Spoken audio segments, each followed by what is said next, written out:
હીરા અને કાપડ ઉદ્યોગના કેન્દ્ર તરીકે જાણીતા સુરત શહેરમાં તૈયાર થતા ડ્રોનની માંગ વધી છે. સુરતી ડ્રોન કંપની ઇનસાઇડ એફપીવીએ આ ક્ષેત્રમાં સફળતા મેળવીને ભારતીય સેના પાસેથી 10 કરોડનું ઇમરજન્સી પ્રોક્યોરમેન્ટ ઓર્ડર મેળવ્યો છે, જેને માત્ર 2 મહિનાના ટૂંકા ગાળામાં સફળતાપૂર્વક પૂર્ણ કરી રક્ષા પ્રણાલીને મજબૂત કરી છે. હીરા અને ટેક્સટાઇલ માટે જાણીતું સુરત હવે વૈશ્વિક સ્તરે હાઈટેક લશ્કરી હથિયારોનું કેન્દ્ર બની રહ્યું છે. કંપનીના સીઈઓ હર્ષ ચૌધરી અનુસાર તાજેતરમાં જ ભારતીય સંરક્ષણ મંત્રાલય તરફથી ઇમરજન્સી ઓર્ડર આપવામાં આવ્યો હતો. સામાન્ય રીતે ડિફેન્સના પ્રોગ્રામ અને ઓર્ડર પૂરા થવામાં વર્ષો નીકળી જતા હોય છે, પરંતુ સુરતના આ સ્ટાર્ટઅપે માત્ર 60 દિવસની અંદર આખો ઓર્ડર પૂર્ણ કરી આર્મીના નોર્ધન કમાન્ડરને સેંકડોની સંખ્યામાં આત્મઘાતી કામિકાઝે ડ્રોન્સ ડિલિવર કર્યા છે.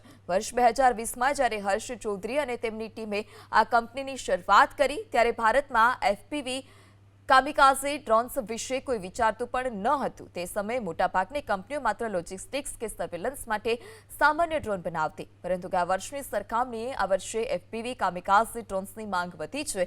અંદાજિત 6 થી 7 ગણો ઉછાળો આવ્યો છે.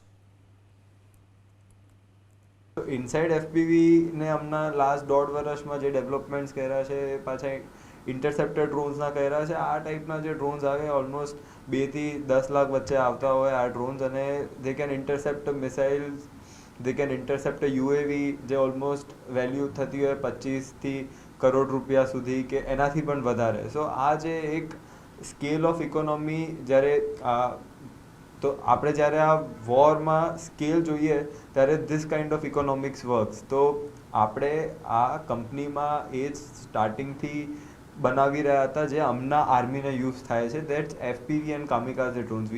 અમે 2020થી આ સિસ્ટમ્સ બનાવી રહ્યા હતા, પણ હમણાં જઈને અમારા આ સિસ્ટમ્સ વેલિડેટ થયા ને હમણાં રિસેન્ટલી અમને ઇન્ડિયન આર્મીના જે ઈપી પ્રોક્યોરમેન્ટ, ઇમરજન્સી પ્રોક્યોરમેન્ટ હોય, એમાં 10 કરોડ રૂપિયાના ડ્રોન્સ અમે સપ્લાય કરેલા, એ પણ 2 મહિનામાં. યુઝ્યુઅલી કંપનીઝને 6 થી 8 કે 12 મહિના લાગતા હોય, પણ અમે આ 2 મહિનામાં ઓર્ડર કમ્પ્લીટ કરીને આ one of the India's fastest supply કહી શક્યો.